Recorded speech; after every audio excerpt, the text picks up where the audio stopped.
Greetings, wrestling fans, and welcome to Fannin's Flashbacks, the podcast that nobody asked for, but I'm going to give it to you anyway. This podcast is going to cover tales from IWA Midsouth during my 12 years with the company, and it will be a part of the VNMVS Podcast Network. This podcast is intended for mature audiences only due to the foul language and graphic details about deathmatch wrestling that it will contain. This will be your backstage pass to get a peek behind the curtain at what led to the downfall of the craziest independent wrestling promotion of the late 1990s, early 2000s. And without any further ado, Nick Manawa, hit the music.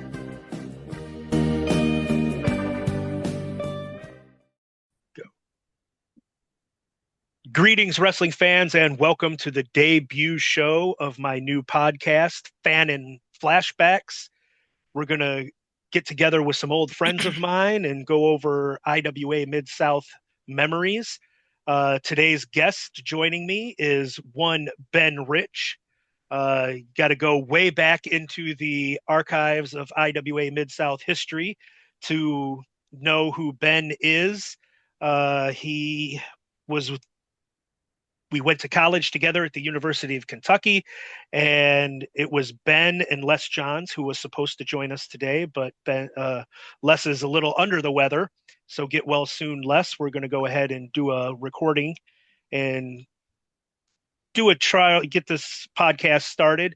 So we're just going to go over some memories here that I share with Ben Rich. He was on the first ever IWA Midsouth show in Lexington, Kentucky. Him and Les helped bring IWA to Lexington. We're going to get into that in a little bit. But first, just so people know who you are, Ben, let's go over what made you a wrestling fan to begin with when you were growing up. Well, Jim, first of all, I appreciate the invite on the show. I've been a friend of yours for a long time, and I would like to say that it's poetic that on the first IWA podcast, we have a no-show by Les. Exactly. His hot dog and handshake must not have made it to him in time for him to appear on the show. So, but that's a subject for another time. I started watching wrestling in like 1985. Believe it would have placed me in maybe first or second grade. Growing up in Louisville, we had a lot of televised wrestling. We got WWF, we got NWA, Crockett stuff on television. Memphis, watched regularly every Saturday. So I don't know what exactly got me into wrestling at that point. It was all, larger than life stuff, especially with WWF, with Hogan and all the toys and the advertising and Rocket Wrestling and the cartoons and the dolls. I had all the LJN figures. So I got hooked at a young age, and I haven't exactly been able to unhook myself some 40 years later. But yeah, so just been a big fan for a long time. Followed wrestling from then till really I got to high school when I was a freshman. I kind of stopped watching shortly after, Flair won the Rumble. That was the last wrestling pay-per-view I saw until I got to college. So for about a 3-year period, I didn't follow the sport. I got more into UK sports, Boston Celtics, as you can see behind me, doing that sort of thing. And then when I got to UK, my neighbor in the dorm came over and asked, because he didn't have a television, we had a TV and cable. He asked if he could come over and watch TV. I was like, well, what do you want to watch? He said, well, on Monday night, I want to watch Monday Nitro. And I was like, Nitro? What's that? And he said, well, it's WCW wrestling. He said, it's great. They have all the old WWF wrestlers have come over, Hulk Hogan, Randy Savage, Jimmy Hart. And this was pre-NWO. So we're talking about Dungeons of Doom feuds, the Frog and Giant. I don't know if I'm allowed to curse on here. The Giant. there's a disclaimer in the opener that Oh, Nick okay. Manoa is going to put in that All right. due to Excellent. due to foul language in the discussion of deathmatch wrestling, Yeah, I mean, come that on. viewer discretion is Yeah. advised. Okay. All right. So go ahead and be All right. yourself. All right. So it's like, hey, it's Monday night. The the K-Layer restaurant right next to the place. Monday nights they have chicken dinner, so we go get chicken dinner, bring it back up, and watch wrestling. So we'd watch Nitro Monday nights, and then started watching some Raw too. And so got hooked on watching wrestling again. Lord have mercy. So started watching again, and then I guess it was the next year that at the College Republicans, I met you and Les. And somehow or another, we, went from straight-laced Republican, rah rah, we hate Bill Clinton. Somehow we found out that you all watched wrestling and I watched wrestling. The next thing you know, the Republican stuff really didn't make too much of a difference. Let's talk about wrestling. Let's watch wrestling and everything else. Now, you and Jim, you know, had a more continuous viewing of it. You were into the internet and ECW and tape trading and all that, especially, Les and your observer subscriptions and that sort of thing. So your That fandom was was a all little less. That was less. Les's fandom was a little more advanced than mine. But yeah, we got together and you all found out about the bingo hall shows in Louisville for IWA, and I think you all had maybe been before I went with you all. I don't really remember. And I think we all went together that first time. Did we? Okay. Yeah, so we'll backtrack since this is the first episode, and I will give Okay. my background as well. It's a lot like yours, except I started my first memories of wrestling was like 1980, 1981, 4 or 5 years old. At that point, my father had gotten into an accident at work, and he had hemophilia, so he was already on crutches and couldn't walk hardly on his own. um, he worked for the Illinois State Police as a fingerprint technician, right around the time that the Blues Brothers came out, and Yeah. he actually worked at the Joliet prison for Joliet Jake of the Blues Brothers. So I always thought that that was kind of cool. But he worked there, and somebody held the door open, tried to hold the door open for him, and you had to like go up a bunch of steps. And they were renovating the building that they were working in. He was actually across the street from the penitentiary in like a little crime lab building, and he was going up the steps on his crutches. The person let the door go, thinking that he had already made it in. The door closes on his crutch, and he falls over the side of the stairs that had no Jesus. railings. And they had been renovating, so they had a pile of windows that they had just replaced, and so all the old windows were onto the side. And he crashes through the windows that were piled there beside the stairway. And the first big IWA Midsouth bump Fannin took was going through these plate glass windows in 1980 for my dad. They rushed him to the hospital. They would have to give him pig blood in order to get his blood to clot because he was a hemophiliac. Wow. And those little bottles of pig blood were like $100,000 a bottle. It was ridiculous.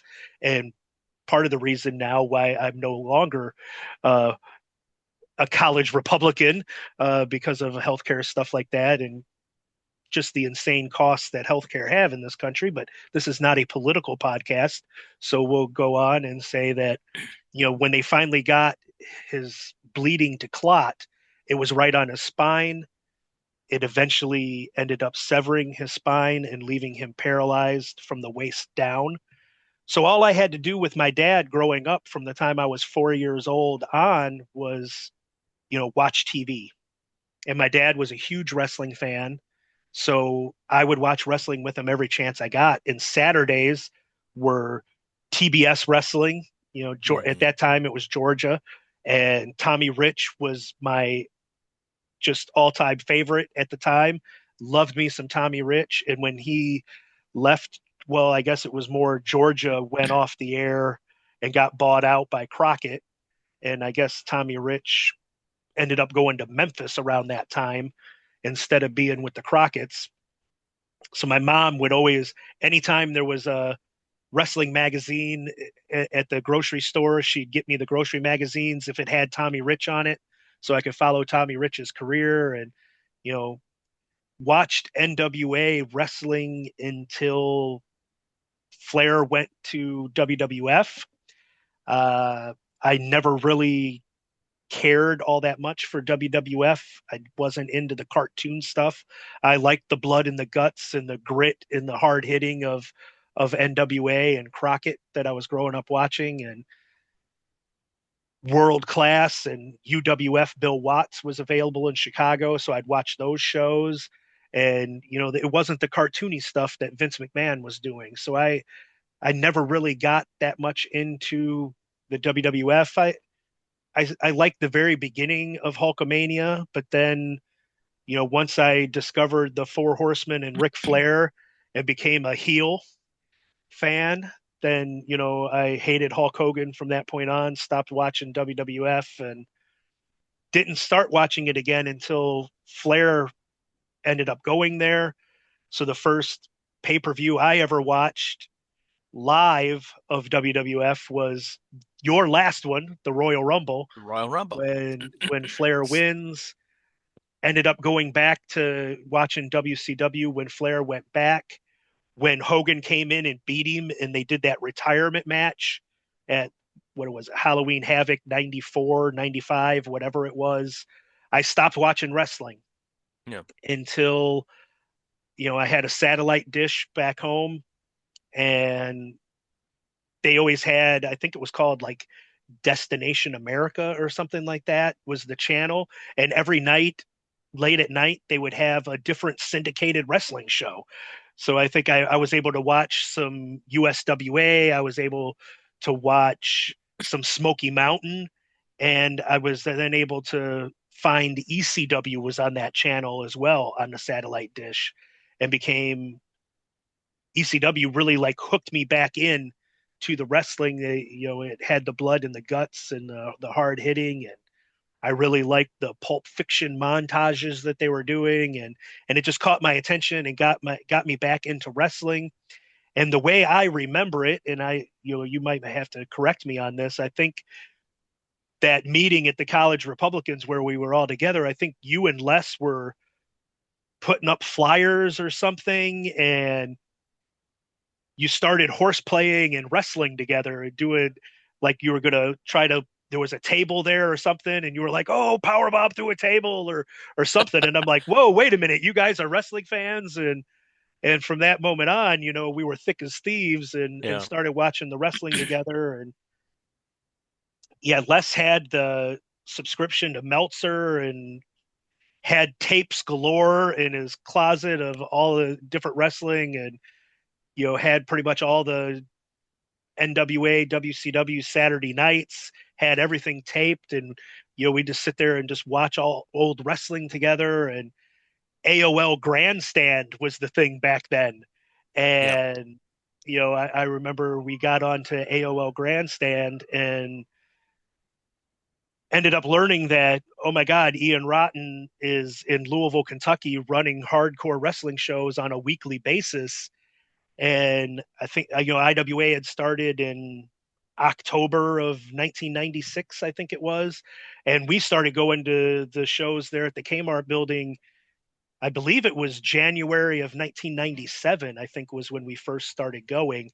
You may have a better memory of that, but I remember it was every Thursday night. We'd pile into your car and drive from Lexington over to Louisville. And remember, it was, I can't remember the make of the car, but I remember it was a tank and it had the automatic bright lights. And so we'd be going down Interstate 64, and you'd have the brights on and it would reflect off the road sign and bounce back, and it would cause the brights to go off, thinking that, an oncoming car was coming. So it was just constantly brights on, brights off, brights on, brights off. And we'd be driving in the middle of the night, going to the Kmart building, and we would eat Fazoli's before the show. and Yep. have like 5 million endless breadsticks that we could Breadsticks, eat, brother. and then we'd go watch some people bleed to death in front of us at the Kmart building, and I guess that was really how it all began. Moving on from now that we've got that kind of background going, what do you remember as what got us actually friendly, I guess you would say, to begin with Ian, and then what even led to actually trying to go into business with him and running those Lexington shows. Yeah, and this is where it would be good to have Les participating because he is the one who instigated all of this. I think he would call in and say, "Hey, we're coming to the show, save us tickets," and then he kind of Now, began a the relationship. hotline, Yes. right? Yep. Yeah, call in the Call, hotline. call the hotline, and that the hotline, the Lexington hotline, I set up, and I unfortunately got stuck paying for, but that's we're ahead of ourselves. But that is something that I think started when Les would call, say, "Hey, we're coming in. I need this number of seats."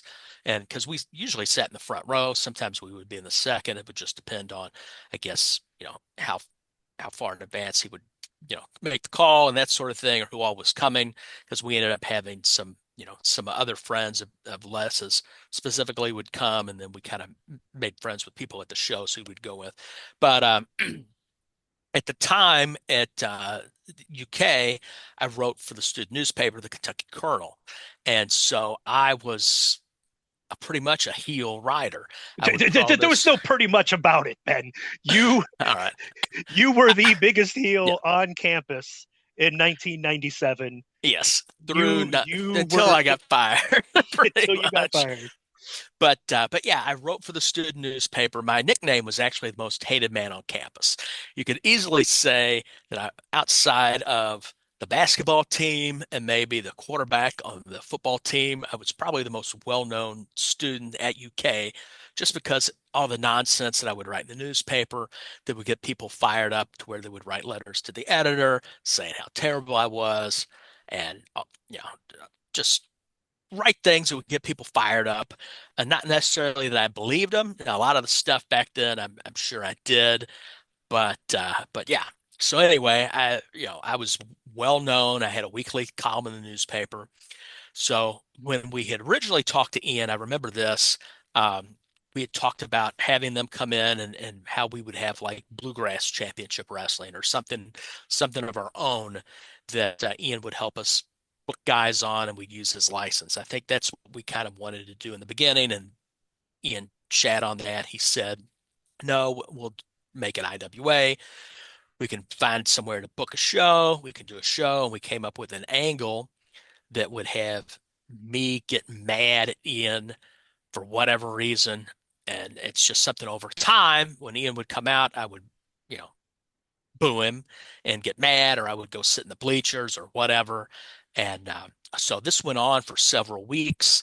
And the plan for the angle was that at the end of the match, I would yell at Ian back and forth, and then he'd invite me to come in the ring, and me being, "Oh, this wrestling stuff's fake. I can beat you up, whatever." So what happened is that when the faithful came, I rolled into the ring, and the plan was he was going to hit me with some stiff kicks because he said stuff's got to be stiff because it's got to look real. We don't want to have me pulling punches on a fan who charges the ring. So I'm like, oh, okay, sounds good. But the plan was he was going to beat me up some, and then he was going to hit me with a chair, blade me, which I don't believe how I ever agreed to that in hindsight. And so he'd leave me in a bloody heap. So that was the plan. And we had kind of built up to it. And I think the night we were going to do it originally, I had worn he told me to we went to the Walmart down the street. He was like, "Oh, get yourself some aspirin to thin your blood." I think I bought Tylenol, not knowing. He's like, "Nah, that's not going to work." So we ended up pushing the angle back. So when it eventually happened, I got in the ring. and he did the kicks. He picked me up, and before the chair shot, he was going to give me a double arm DDT. So, okay, whatever. And at that point, we had actually, Ian had done ring rentals prior to that on Sundays. They would rent the ring out. So we came up a couple of times and did that. So I had a little bit of familiarity with being in the ring. Obviously as a kid, we wrestled in the backyard, wrestled in the basement. So, and we had done some stuff. So I wasn't a 100% novice, but I'd never done anything professionally or taken a bump. So anyway, what he did is that when he picked me up for the double arm DDT, apparently, I guess I got scared and tried to protect my head with my left arm. And when I did that, and when he went down, all of our combined weight of 500 pounds or whatever it was, my left shoulder popped out of the socket. You're being kind of So, conservative with that estimated all right, combined weight, because all that right. was Ian at his biggest, and you were no And I was no slouch. probably That's right. close to 600 pounds, closer to So, 600 than 500. so he hit the double arm DDT. I was like, uh-oh, because I felt something was wrong with my arm. I didn't know what. And I was laying there, sweating, tears in my eyes. I was like, my arm. Trying to tell Ian not to clock me with a chair and make me bleed like a pig. And he didn't, it was all really a blur. I remember getting carried out of the ring, cussing at fans, nursing my arm, and getting taken back to the locker room. And and from there, I know the doctor checked me out and ended up going to the Do we even hospital. know if that was actually a doctor? You know, he may have been a I mean, veterinarian for all we he know. right. He could have been a. I just remember he took, like, there was a cardboard box, and Yeah, he made a cardboard sling to put to put your arm into for us to go to the hospital. yeah. I mean, it hurt like hell, but everything after that was really a blur. I know Les Thatcher was there, and he thought it was a shoot, right? Yes, Les Thatcher was the what he was The commissioner. on air, the Yeah, commissioner of IWA Midsouth at the time, and you know we had made ourselves known to the people at these IWA shows yeah, at the time. I remember the UK game, basketball games at the Kernel, not your articles, but in the Kernel, like for every game, they would have like an article where they'd be like, "Here's what we want you to do during like the pregame introductions hmm for the other team," and it would be things like turn your back, hold up a newspaper and read like you're bored, or when we say there's this person's name, everybody in the student section yell, "Who's that?" And just obnoxious shit like that, right? yeah. And so we took that with us as our heel fandom in the front row at the Derby Sports Arena, the old Kmart building in Louisville, Kentucky, and we would focus our energies on one Doug Gilbert with this. And every time Doug Gilbert would come out, we would like turn our chairs around. We would why we would turn our we would turn our chairs around. We would open up a newspaper and act like we were reading the newspaper. We'd cross our legs and we'd ignore him. And Doug would get so pissed off at us. And, we would, Doug, it was either he would hit you and almost knock you out with his punches, or, his Memphis style of the fans are way back from the ring, he'd miss by 25 feet. And we're 3 feet away from the ring.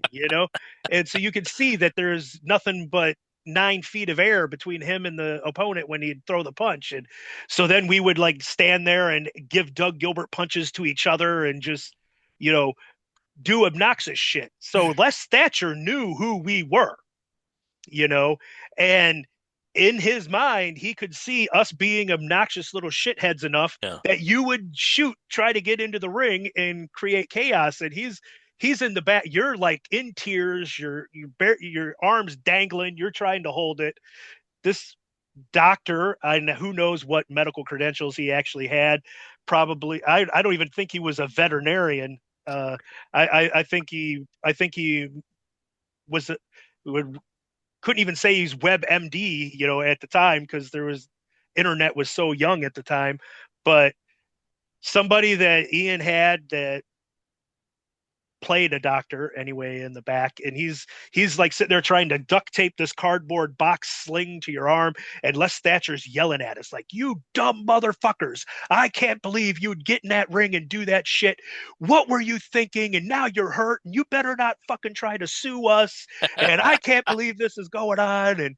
And what if next week now someone's going to try to be like your dumb shit and go into the ring, and now we're going to have a rash of this copycat motherfuckers, and I can't believe you do this shit. And we're looking at him, and I remember like you looked at him and go, it was part of the show, dude. What are you talking about? And Les Thatcher's like, well, nobody fucking tells me anything around here, god damn it.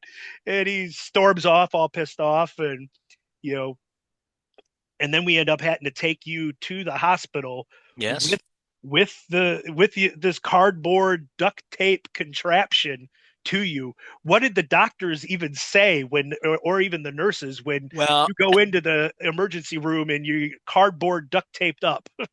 when we got there, they're like asking me what happened. So the last thing I'm going to do is say, "Oh, well, I was in the wrestling match at the bingo hall there over on Dixie Highway." So I made up a story to where we were when we were leaving that I had jumped off the back of a Jeep to deliver an axe handle and fallen and landed on my shoulder and dislocated my shoulder. That's what I told the doctor. So they did x-rays, they did this, that, and the other, and they ended up a little Asian woman climbed on top of me on the chair and pushed my shoulder back into place. They gave me a sling. They gave me a prescription to follow up with some physical therapy, sent me on my way. So the next day, we had to drive back, and this was, 3, 4 hour ordeal after a show that already ended at like, 11 o'clock at night. So it's the middle of the night. We drive back to Lexington, go back to my apartment. I'm asleep. My phone rings. It's my mom. She's like, this hospital in Louisville just called uh, to get a follow-up appointment scheduled. It's like, why were you in Louisville and what happened? Because I didn't even say anything to my parents Right. about driving to Louisville to go to Mud Show Wrestling every week. I wasn't going to tell them that. I'm supposed to be in school studying, you know, making a wise investment of their money where they were paying for my tuition. So anyway, I told them, well, some friends of mine went to wrestling. I went with them and I hurt myself. I fell off the back of a car, hurt my shoulder. Like, okay, so well, we have to get you these appointments or whatever. So I ended up, I would have to drive to Louisville to go to physical therapy. They gave me these exercises to do, whatever. You know, had I been a little bit older at the show, we probably would have popped my shoulder back into place and I would have gone on about my business. But what was cool about what happened is that my arm was in a sling for a few weeks. So I was at school on campus. They're like, what happened? Oh, I got beat up by a wrestler. And that son of a bitch, I'm going to get my revenge on him sooner or later. And so that's how it all came about. And we were going to do a deal where it was going to be a match, Ian versus somebody, and I would be in somebody's corner, and then Ian would have a corner person, and then it would be a throw in the towel match. And so initially it was booked, it was going to be Doug versus Ian, and I was going to be in Ian's corner, and he had booked Woman of ECW and WCW fame, and Chris Benoit's wife, Kevin Sullivan's wife, was going to be in Ian's corner to throw in the towel. And that was going to be the big main event for the show. So I was able to talk about it at school to everybody I knew. The Kentucky Colonel did a story the day of that they ran about the Yeah. show. So And I'm I'm gonna I'm sure, gonna put the okay. article up now for But what's funny is that when you read the story, yeah. and it ran the So day of the show, it has a bunch of incorrect information on it as far as the match lineup. But with an independent show, that's going to happen. So Yeah, card subject to change at the yes, end. that should be the name of some shows. Yeah, so I can you see the little article here? Yeah, there's that. It's I not very mean, large. yeah, let me see if I can get this to go a little bigger. So, you know, and I can't believe they ran an Oh article with yeah, that bloody picture in the Kentucky Colonel, you know?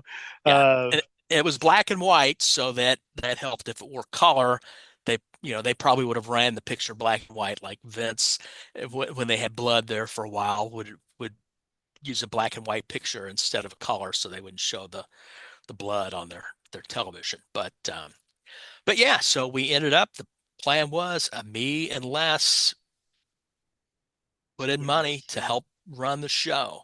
Um, So there's the actual flyer, Wildcat Warfare you know, 97 for the debut show. yeah, really nice flyer. We put flyers up around town. They sold advanced tickets at the comic book store. Yep, Comic Interlude. It says right there on the thing. Les was buddies with them because besides being a wrestling fan, he's a big comic book nerd and had stacks and stacks of comic books. So he set that deal up. But yeah, we flyered around town. We set up a IWA Lexington hotline where people could call in and get news and reserve tickets and that sort of thing.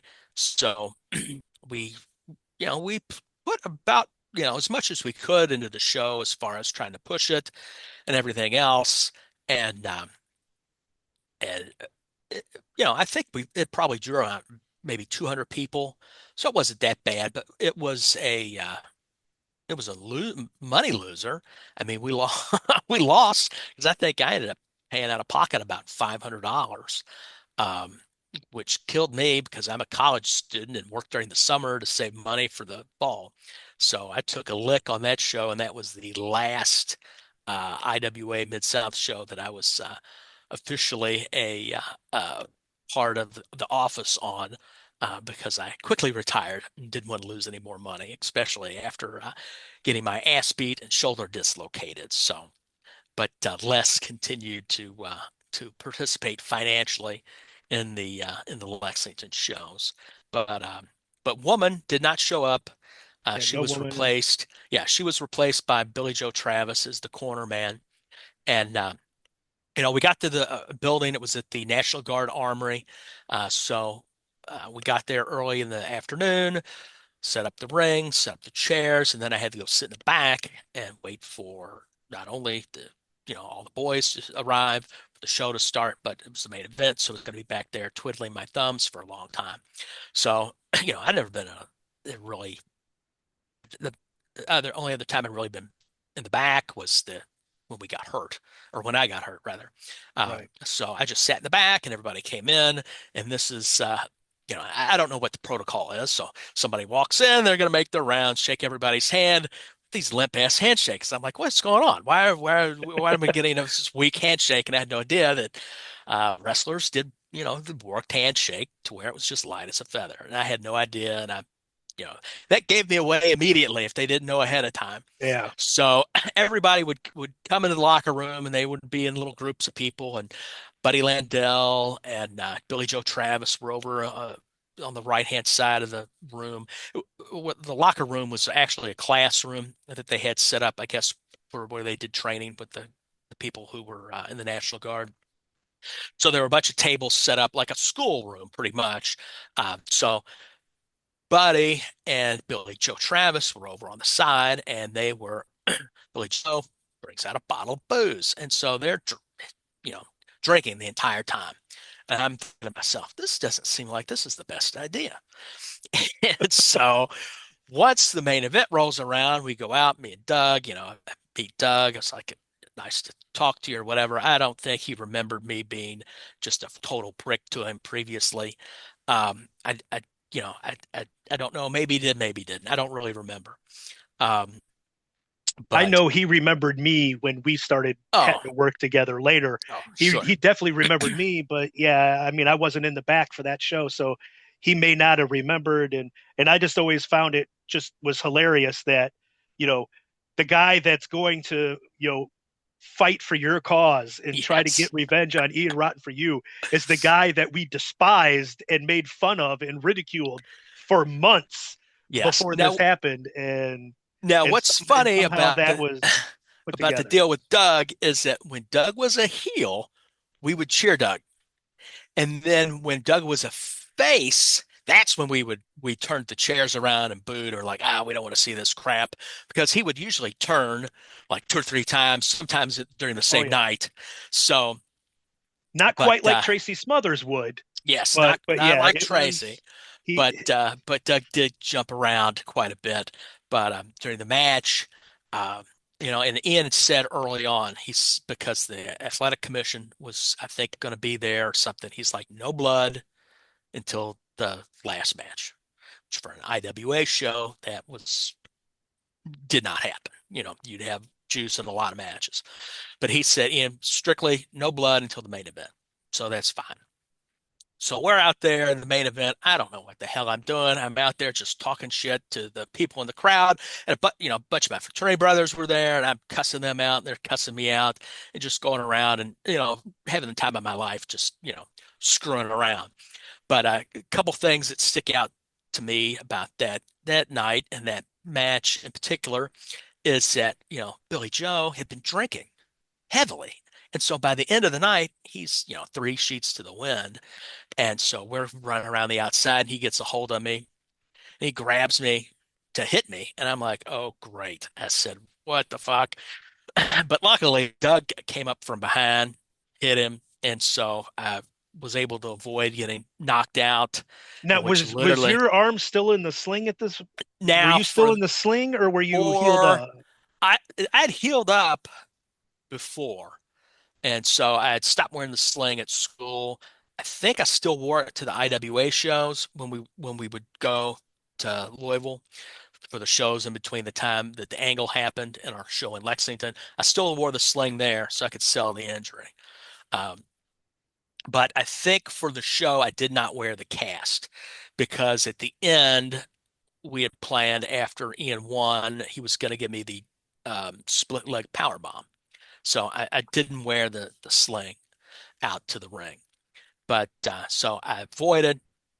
Oh, Doug, some thanks for keeping Billy Joe from knocking me out, which very As drunken drunk Billy as Joe he was, Travis yeah, as drunk as he was, that would very have. easily may have done. But what's funny is that Doug had gotten collar and he goes to try to hand me the blade, and I'm like, you just cut yourself. I don't want to touch this blade. I don't want to touch this, man. I said, I don't, what kind of diseases you have. You're Doug Gilbert from Tennessee, world traveler wrestler. It's like, I don't know where you've been or what you've done. I don't want to touch this. So I think he tried to hand it to me and I was not expecting it. So I think I dropped it. I don't know if I dropped it on the mat, dropped it on the ground, whatever. But the blade didn't end up in my hand and didn't end up in my pocket. So, and then when he head gigged, it was throwing the towel. I had the towel, so he starts bleeding. And so me thinking, oh, here, Doug, I'll help you. I take the towel and Wait, I dab the blood off of his head. And he's like, what the hell are you doing? Because he just cut himself. And I just completely, wasted yeah, that blade job. And, yeah, but I and mean, you know, nobody really wizened us up. Nobody no, trained, gave us no, anything before, you going out there. And, you're sitting there going, I'm supposed to be helping this guy. So I'm going to try no, to no. clean him up. Yep. I mean, I don't want natural him to bleed. Yeah. instinct, I don't want natural that. instinct, but, I didn't want him to bleed, that but that was definite, that not the def, right thing to do. yeah. If the non-limp worked handshake didn't give you away, that Yeah. definitely gave you away at that Yeah. point. Really. So anyway, so I don't really remember what happened. How I threw in the towel. I assume it had something to do with Billy Joe, did whatever to me on the outside of the ring. I don't remember exactly how I ended up throwing in the towel, but I did. I'm sorry, Doug, you took the L. And then, I went in the ring and was giving the referee hell. And then that's when Ian came up from behind me, gave me the split leg power bomb, which I did not give him any help on. So Ian must have eaten his Wheaties that morning because he was able to get my fat ass up and drop me down. And to his credit, I didn't feel a thing.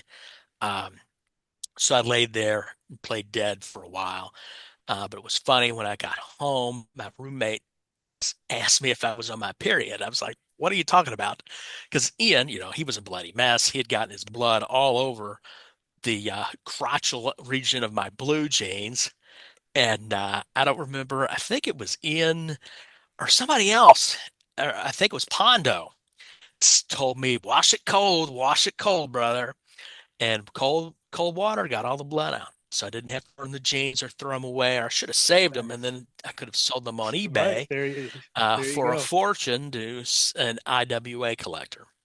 There you But go.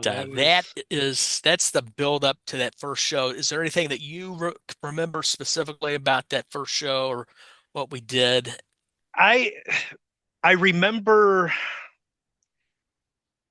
I One of remember a that. million IWA shows that you participated Right. in. So what I remember the most is Cash Flow versus Rolling Hard. I think that was, let me pull that back up here. I think that was on it. So yes, Cash Flow Yeah. versus Rolling Hard. I remember that Roland throws Cash out onto the floor. They pile up a bunch of chairs. And I mean, it may not have been this show because, you said, Ian said no color from anybody Yeah, other. there was no blood. So Yeah. it had to have been a different show. I know there was a couple of shows where Roland wrestled Cash, but I thought it was the first one. I know here's one in There. May. Yeah. It was one of them, and I always in my head, and again, one of the reasons why I wanted to do these podcasts was so I can straighten out my memories.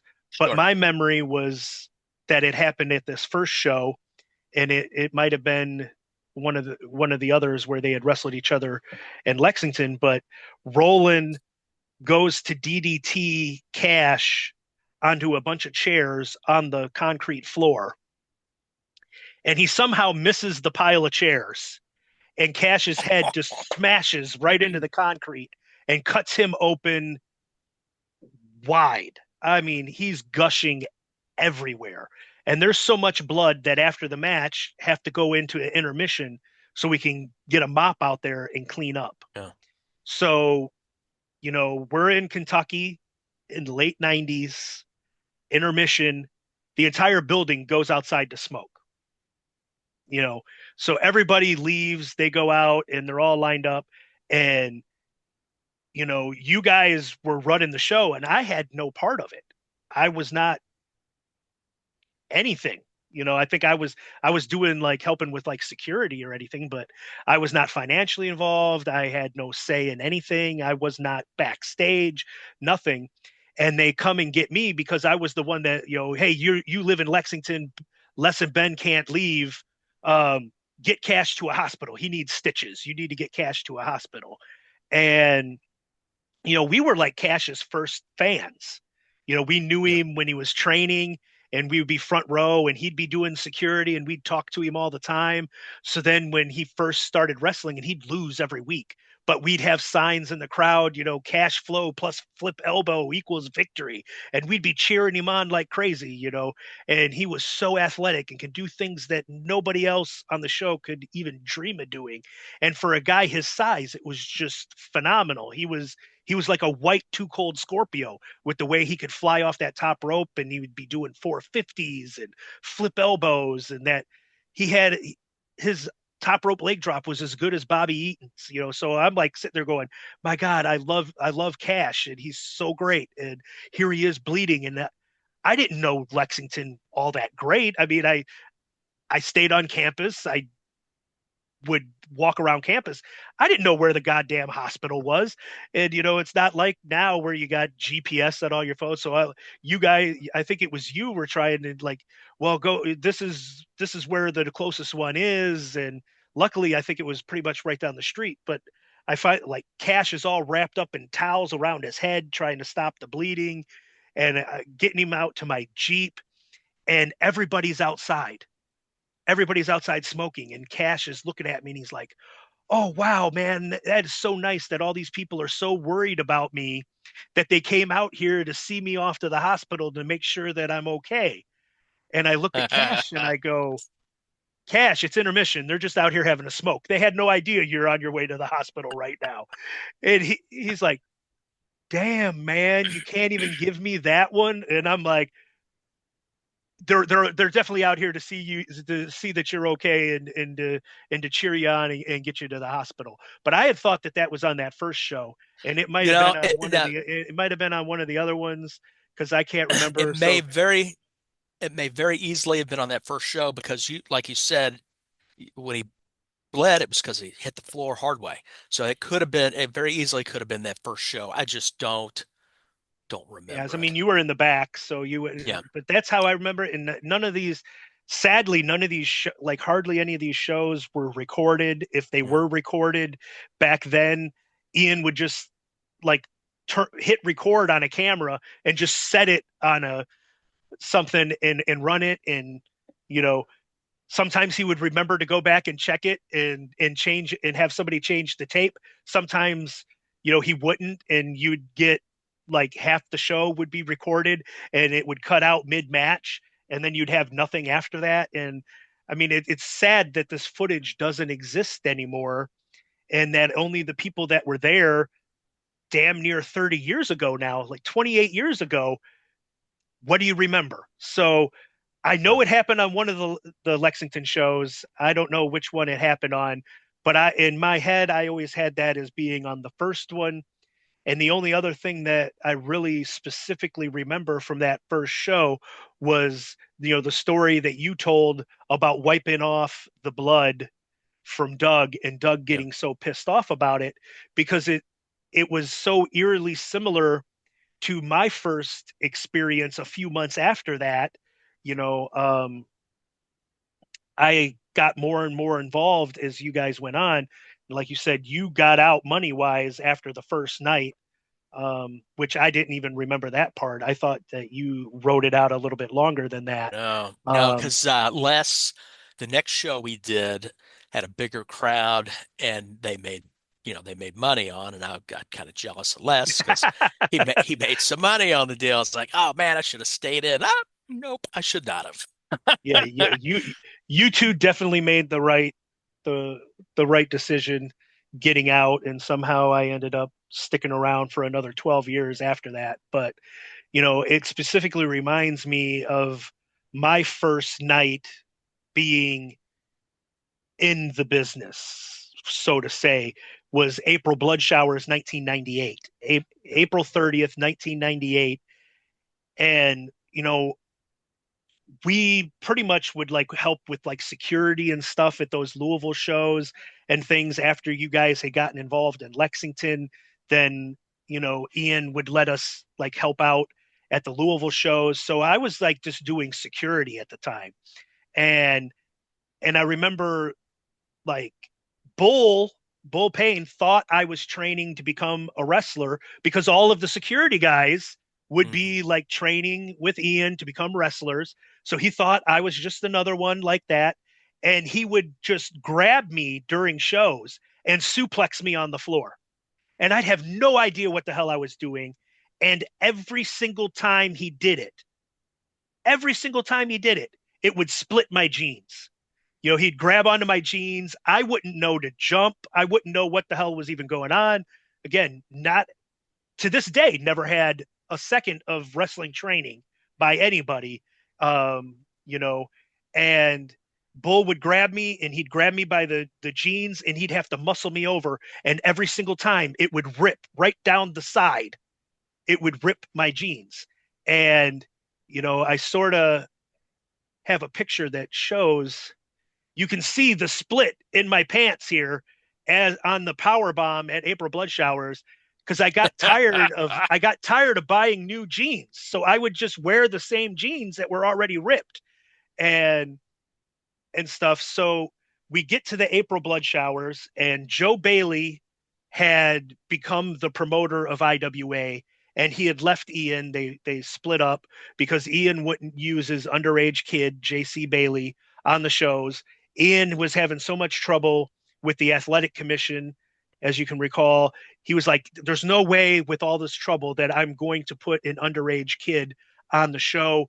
Just wait for him to turn 18 and I'll use him." And that wasn't good enough for Joe Bailey. So he like split from Ian, started his own promotion, the Bad to the Bone Wrestling, and Ian desperately needed somebody to step in that could get the promoter's license in the state of Kentucky. And before Joe Bailey was doing it, it was the ring announcer Rico was the promoter at first, and he didn't want to do it again. And I should have taken a cue from him as to, hey, this isn't what you want, you know. And I was the one that had, my parents had both passed. I had inherited the house. I had inherited, you know, the money, insurance money from their passing.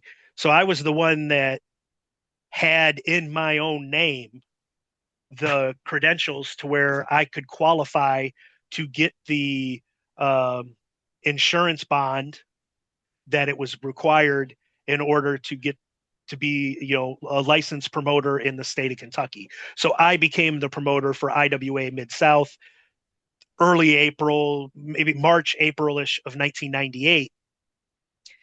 And so we were doing this build up to, April Blood Showers was going to be that 8-man tag, like elimination cage match that had I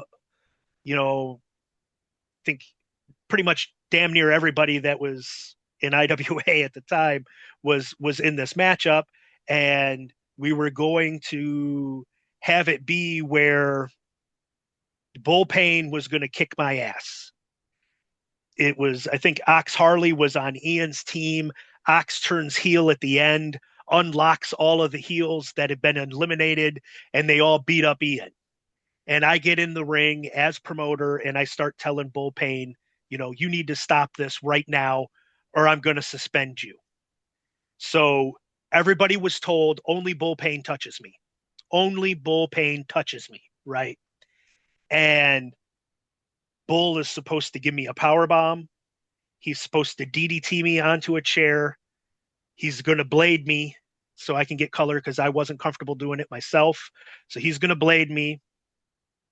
And then he's going to like give me a top rope splash. And that's supposed to be it, you know. And as a result of this beatdown, I'm going to suspend Bull Payne so he can come back under his mask as the Texas Hangman, right? So we get out there. No one's told me anything as to how to do any of this stuff, right? So I have no idea how to take a power bomb. I don't know I'm supposed to sit up when Bull goes to pick me up. So Bull goes to pick me up for this, power bomb, and I don't sit up. And he's like, "Motherfucker, sit up, god damn it!" And he's struggling because I'm fucking fat ass, right? And he just drops me. And as you can, see on that photo that I shared, you know, I come down right on the back of my neck and top of my shoulders. Yeah. It was like when Kevin Nash gave Big Show, gave the Giant that power bomb and damn near killed him. I could not feel anything. Like my entire body was numb. And I'm scared to death going, holy shit, the first time in the ring, and I'm paralyzed. I'm going to be paralyzed like my father, because I could not feel anything. And, Bull gives me the DDT onto the chair. He blades me and he's standing over me and he goes, "Squeeze, motherfucker, squeeze." I didn't know what the fuck that meant. No one told me what the fuck that meant.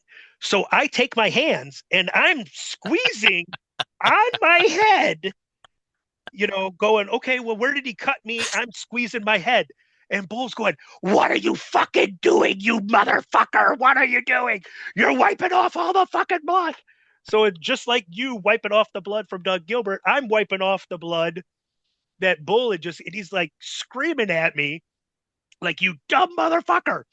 And Kenny Bolin, Jimmy Cornette's good friend, Kenny Bolin on the shows, was managing the heels at the time. He's hitting me with the tennis racket. Fuck, everybody's putting the boots to me, and I'm like, motherfuckers, only Bull Payne is supposed to touch me because I'm suspending him. Not, you're making it where I should have to suspend every single one of you. Like, what are you? They're all like taking their turns on me, and I can't feel anything. And I think it was it might have been Tower of Doom. That motherfucker might have been in that match. I can't remember. But he like hits me in the small of the back with a chair, and I'm like, well, I should have to suspend him now too. But no, nobody paid any attention to the only Bull Payne touches me. But it was like, it just baffles me. Like, they put you out there to take a DDT. Don't tell you, don't put your arms down. Don't like Yeah. Ian should have said, hey, I'm going to take care of you, because we didn't know what the fuck we're doing, and you end up getting hurt. They don't tell me what I got to do to take a power bomb. Just, Yeah. hey, give them a power bomb. Why the fuck not? What's the worst that can happen? Well, I can land on my head and almost die, but whatever. That's just how the shit was back then. And I get into the back, and luckily some feelings started coming back, and I knew that I wasn't paralyzed. But I mean, I obviously had a concussion Yeah. from the way that I hit, because my the bell was ringing, and I couldn't get it to turn off, and Bull's like screaming at me, and he's like, and then he goes, what the fuck do you do during training, because you suck. And I'm like, Bull, I've never been in training. He goes, what? And I'm like, I've never had one, never been to a training class, nothing. It's like, I've never done any of this stuff before. And he's like, well, what the fuck? I've been suplexing you on the floor for months now. And I'm like, yeah, you've just been grabbing me and suplexing me. I haven't, that's all been you. I haven't done any. And it like, it boggled his mind that Ian would put somebody into that position and didn't even smarten them up that I didn't know what the fuck I was doing. So they assume, that I'm fine with everything. And it was like, just crazy how that's how shit happened back then, you know? And I can't imagine like can you imagine Vince McMahon or No. Tony Khan or somebody just putting somebody out there and saying, okay, go do the go do a power bomb, go get dropped on your head, and you'll be fine, everything will be good. um just crazy how stuff like that happened, but that night it ends. I suspend Bull Payne. He comes back as the Texas Hangman. He ends up beating Ox Harley for the title, but I make him either unmask to keep the title, or he's going to get stripped of the title and it goes back to Ox Harley. Then, like, Ian beats me up for, I forget what led to that on one of those shows. Ian beats me up. I suspend him. He comes back as the Midnight Rider, Yeah. and then he beats Ox for the title, and I do the same thing. Like, you got to unmask, prove you're not Ian Rotten in order to keep this title. And he just decides to give up the angle completely in that moment, and he just looks at me and goes, "You're gonna let me keep this title?" And I'm like, what the fuck do I do? I'm in front of the people, and I'm like, what the fuck do I do? Am I supposed to stand tough? And no, I'm not going to cave to your demands. You're suspended. And he's like, and he just like keeps telling me, and I'm like, well, you know what? You didn't go over any of this with me. You haven't smartened me up on any of this. So I finally just go, you know what? You're the champ. And I walk out of the ring, and I go to the back, and he was like, I'm glad you picked up on the fact that I wanted you to just, we're just going to go with it. And I'm like, well, I'm glad, because, you didn't smarten me up. And I think at one point he might have tried to say something in Carney. And I'm like, I don't fucking know what the hell you're saying to me right now. Like, I took 8 years of Spanish and I can't speak it a lick. And you're trying Yeah. to, you're trying on a fly to give me a different language here. I don't know what the hell's going on. Yeah, if you look on the picture you put up from the bull beating you took, I was uh, one carrying the stretcher, which was a table, to haul your ass out of the Yes, ring. yes.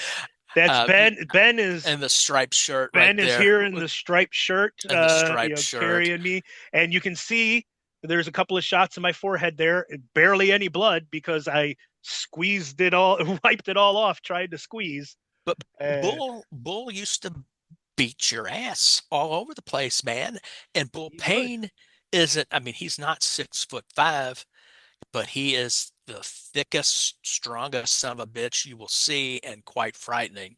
So when he'd come out, when that music would hit, get out of the way. And there your dumbass was every week. He'd grab you, suplex you to hell, and you'd be out of it, man. I mean, he was just a, super nice guy. I mean, I've got to talk to him a few times in the back or whatever, when I was still doing some things, but the guy, that the persona of Bull Payne and just how big and ornery he was. I mean, I wouldn't want to have anything to do with getting beat down by Bull. No, and I mean, you would have to have your literally, you'd have to have your head on a swivel when you were out there doing anything, especially at that time frame with Bull. I remember this was like well after you had stopped coming to shows. It was like Indianapolis had to have been like 2001 ish, somewhere around there, maybe 2002. Show in Indianapolis, and I have to do the ring announcing. And Bull's music hits. He comes out. Normally, I would like play up being scared shitless, and I'd run out of the ring and be nowhere near. And for some reason, that night, I just stayed in the ring, and I'm not even paying attention. I'm thinking about something else. And all of a sudden, out of nowhere, Bull takes his bat and just hits me right across the back, up in the shoulder area with the bat, and I just crumbled like a bagger. and I roll out of the ring and crawl under the ring so he couldn't get to me because I was afraid that he was gonna just and like he felt so bad afterwards that he gave me one of his t-shirts. He was like, "Here, I'm so sorry. I got carried away." And he's like, "But to always pay attention when I'm out there, motherfucker. You don't ever turn your back on me and ignore me like I'm not a threat." And I'm like, "It will never, ever, ever happen again."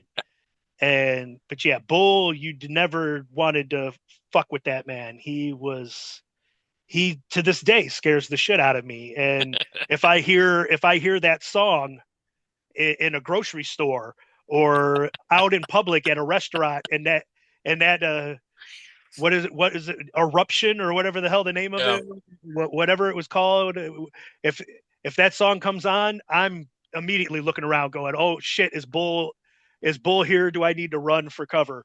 Even though we ended as teammates with the bad motherfuckers, I wouldn't. If I hear that music, I'm like, no, I gotta run. So we're getting here towards the end of some story times. Do you have um any stories? You said you didn't do a lot backstage, but you got No, anything else that might have happened backstage other than just the shock of watching everybody drinking like a fish before going out there, or any no, any ribs that they tried to play on you or no, anything? nobody really tried to pull any ribs on me. I was a persona non grata really for that part. But the when I was going to shows and participating in that sort of things, the things that stuck out to me um, are, I don't think you were there for a couple of these. When they did the invasion with NWA, where Dennis Carluzza came in and brought a bunch of guys from Jersey down that first night where they did the deal where Ian was going to bring the IWA into the NWA fold, and they ended up Dennis turned on him and cussed out the fans, and they brought cheese to the ring, and they were throwing cheese at the rats and the ring rats I in the don't think I remember bleachers. that one. You weren't there. It was a summer show. It was in the summer of '97, so you were probably back in Morris. But that was on YouTube for a while, and I guess whoever Ian owed some money to or whatever had it taken down. But that's something that I always remember. And I was also there the night of the Wolfie D Ox shoot Oh, fight that that was happened crazy. during the PG-13 Ox and Pondo tag match. A friend of mine, this was during the summer too, a friend of mine who'd never been went with me to a show. And so I'm telling him everything that's going on. I'm explaining blading to him, everything else. And then they've got the tag match while Melee breaks out. Uh, Wolfie's got this, baseball bat with thumbtacks on it. He's swinging it around wildly. He catches Ox in the face with it. Ox gets mad, grabs the bat, throws the bat down, and they pull their fists up like they're gonna have a boxing match. And this is on the outside of the ring. And my buddy's like, "Now what's going on?" I said, "I don't think this is supposed to happen." And so, so they, start the fist fight there for a few minutes before everybody from the back storms out to break it up. But that was pretty wild. And that's available. You can see that whole fucking shit show on YouTube. Um, but really, the parts in Lexington, we had those shows at the National Guard Armory. At one point, when Ian was doing some videoing for television, um, he had talked to the National Guard Armory. They had those tube lights in the ceiling, but only maybe a third of them actually worked. So it was pretty dim. And he had talked to whoever was in charge at the Guard Armory and said, "Well, I'm going to film television here during our next show. Can you all change these light bulbs out to brighten it up? So my cameras will be able to film." And they said, "Yep, no problem, no problem. We'll get it taken care of. We'll replace all the bulbs so it's nice and bright for your television production." That's when I think Ian had that weekly TV show Yeah, on the on WBNA or whatever. Yeah. yeah. So anyway, so we get to the show to set everything up. They had not changed a single light bulb. If anything, a couple of them probably had burnt out from the last show that we ran. Yeah. So Ian convinces my dumbass to go to like a uh, movie company lighting gear production place and rent some very expensive lights so they can have the show filmed. So I'm like, "Oh, okay." So I call this place up. They say, "Yeah, we've got some a lighting tree that you can rent." So I go to the place, get the lighting tree. Again, I'm a student. I work during the summer, save money to spend during the year.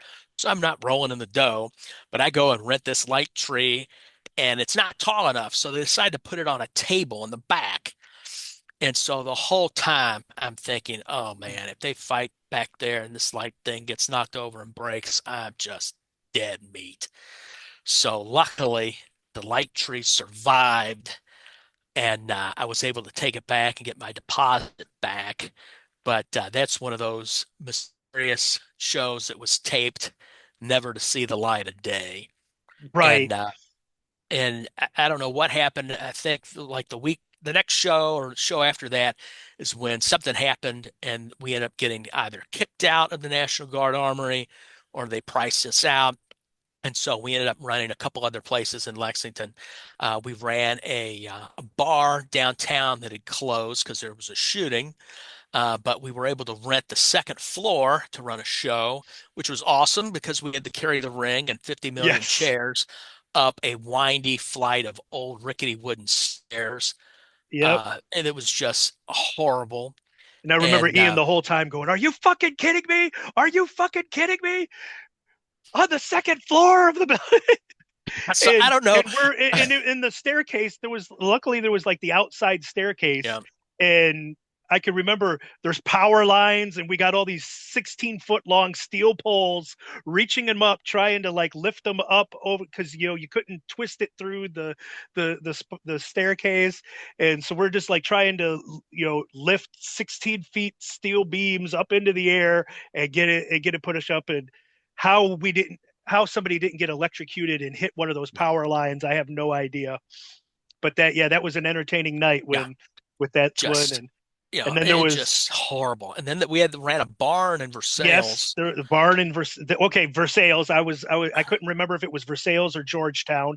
So It yeah, was on because looking on the cage match site that had results, it just always said Lexington. It didn't have the no ones that that said Versailles. Um, yeah, the show they ran in the barn in Versailles, which is not, it was just probably 20 minutes from Lexington, but Ian decided to run it on the same night as a WWF per-view. So the attendance was lax and it was a just an old dirty barn. There really wasn't a locker room. I think they opened one of the back garage doors and the boys got dressed behind the U-Haul truck. And it's the first time I saw a piss bucket at an IWA show. That was exciting.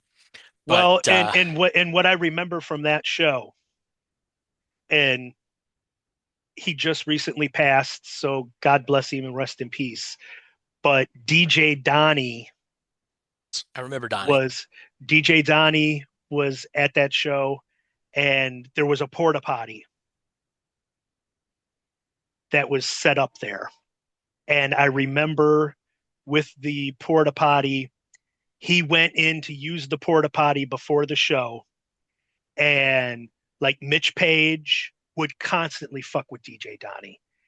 And so it was like Mitch and a couple of the other guys went up and just started shaking the hell out of this and threatening to tip it over while DJ Donnie was inside this porta potty. And he came out and like the blue shit, Yep. he had like blue stains on like his clothes from how much they were shaking it, and the shit just bouncing everywhere. And he was like, "Oh, you motherfuckers! Oh, you motherfuckers!" And I specifically remember that from the barn show. And but like I said, I just heard that DJ Donnie passed not too long ago, and Donnie was a character. He was a character. So rest in peace. And it's a lot of the guys from that time frame have started to pass. And I know you brought up Coraluzza and the NWA thing. The one thing that I remember the most from that, and was a show that I did get to go to. So I think it was in the fall, but it was right after Princess Di passed away, uh, getting chased by the paparazzi or whatever. And so it was like we were on friendly terms with Ian, but I don't think we had started doing the Lexington stuff yet. So, Yeah. we weren't like in the know on everything that was going on at the time. And he's doing a, moment of silence for Princess Di. And I can remember I'm in the front row and I'm bitching to you and Les. And I'm like, what in the fuck are we doing? Why in the fuck are we doing a moment of silence for Princess Di? What the fuck does this have to do with anything?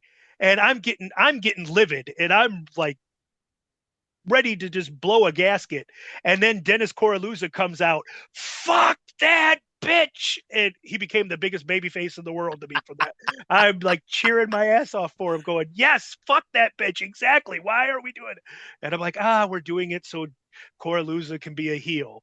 And that was my memory of the NWA invasion angle at that time. Yeah, that would have been that Um, big, they did a blow off show in like September of '97. So that was before we got involved with the Lexington stuff. But that was because I went to a couple times in the summer. The New Jersey guys came in before they had the big show that you were back, school was in session for, that we went to, where they brought a whole bunch of guys from New Jersey. The only one I really remember is Sal Sincere, who was still, who whatever his non-WWF gimmick name was, Tony something, I don't remember, but he Tom was Brandy, there. Tom Brandy, Tom yes, I Brandy, think, yeah. yes, yeah. So Tom Brandy was there. But he was great. He was He great on was, those yep, shows. I loved yep. him. He He came could in and wrestle. he was really good.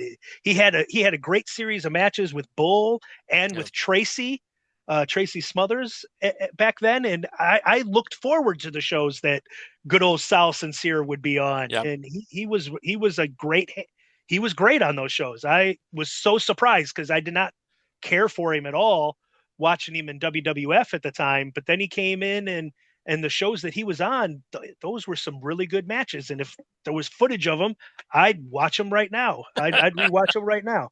Um, so I think we should start wrapping this up. But before we Okay. do, we have to tell the story of going to the WWF pay per view with Ian, Oh yeah. um, which it was in your house. Was that what it? It was in your house ground zero. It was the first 3 hour in your house pay-per-view where they made them longer.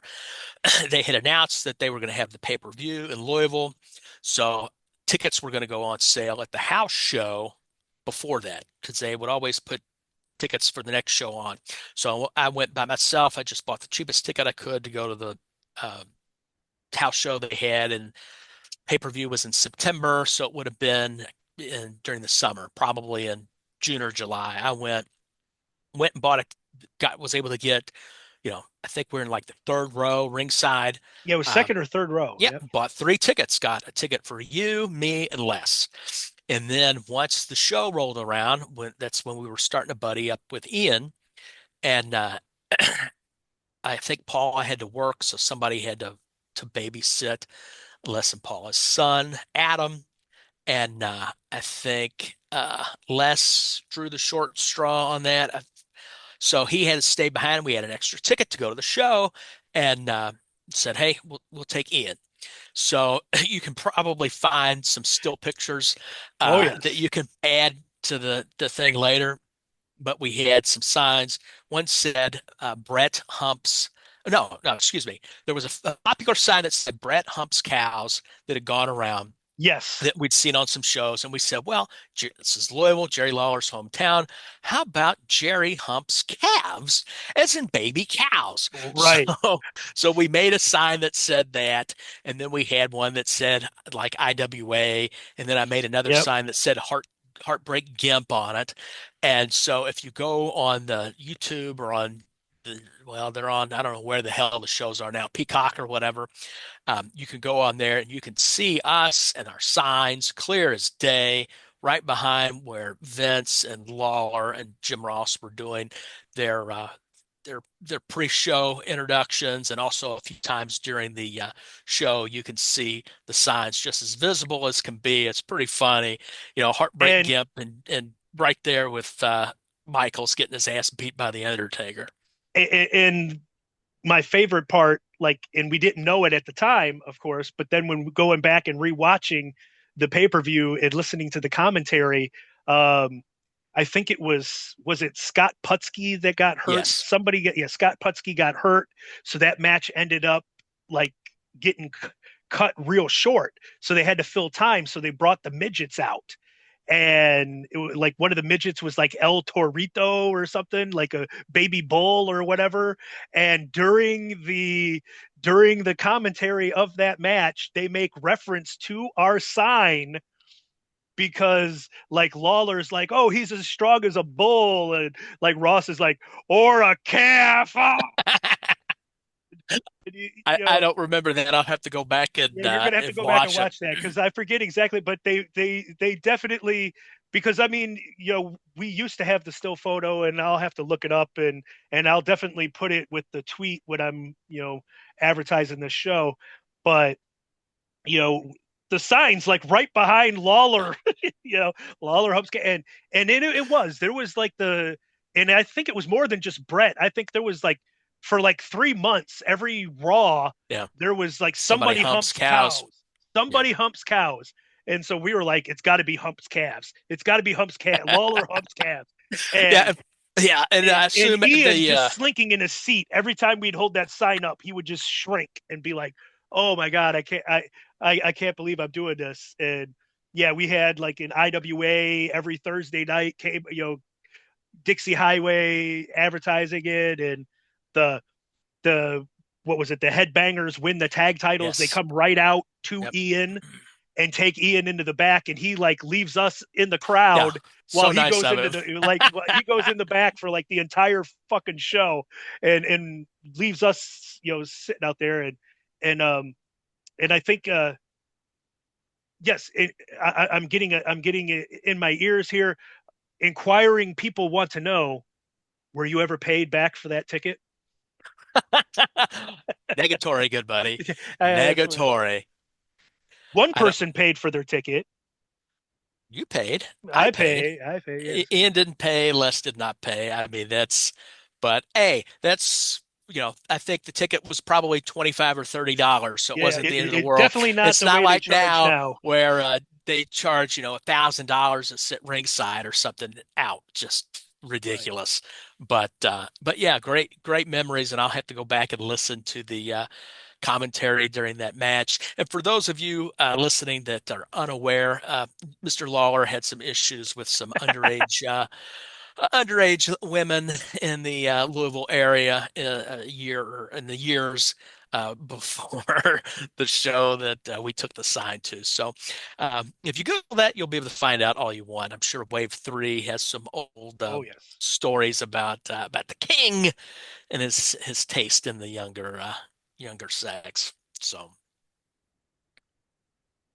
All right, well, Ben, it has been a blast getting to catch up and relive some of these memories. And, we didn't touch on everything. So there's always room to, maybe if Les feels better later on, can get the two of you back on, or definitely get you back on and go over absolutely. some more memories, and just to catch up on old times. And as if you want to lean back a little in your chair Oh there yeah, and here's show my off, we've got, if oh, there you're you go. listening, there you are. You got the Jim Fannin used to have a posse. Remember the family T-shirt? I've got the Jim Father shirt on. So if you're listening to this podcast, remember to head on over to brokenmerchtable.com. And I was like very shocked yesterday. I got on there to I was going to look at some of Nick Manawa's T-shirts that he has Mhm. available. Um, because I'd be coming down for my birthday and wanted to take some photos with Nick and everybody with all the shirts so we can, help advertise our t-shirts. And my shirts are listed as bestseller. And Oh, I mean, congratulations. of course, almost all of that's bought by me. I've got one of each. There's three shirts. I've got one of each. Um, my in-laws bought like two shirts each, so that was four shirts that they bought. You know, I know that you bought a shirt, Les bought a shirt. One of my friends, Ray from up here, he's bought a shirt. So I don't. I'll have to like reach out and ask him just how many T-shirts have been sold. I get the royalty check every month, and 3 months of having T-shirts available on brokenmerchtable.com, I'm $20 away from making more money from t-shirt sales than I got paid for being on 12 years worth of IWA shows. So um, the next royalty check that comes out, if I sell a couple more shirts, I will have officially made more money from t-shirts than I did. It's about the only paydays I got. The night that Balls Mahoney hit me with the chair, and like all four guys gave me the finishing move and pinned me in the barbed wire match. I got a payday that night, and I think I got a payday after one of the other nights where I did something and got pulverized. Otherwise, I never got a payday, and you know I guess it is what it is. My dumbass fault for sticking around as long as I did and not, demanding to get any paydays or trying to get put onto other shows. But it is what it is. But it's been a blast to catch up with you, and I look forward to doing this one again with you. And I think I've got, for those of you that are listening, the next podcast, I believe I've got something set up with Brent Blades, and we're going to do very similar, just a trip down memory lane, talking over things with former IWA referee Brent Blades. So come on back, and we'll catch you next time. Thank you.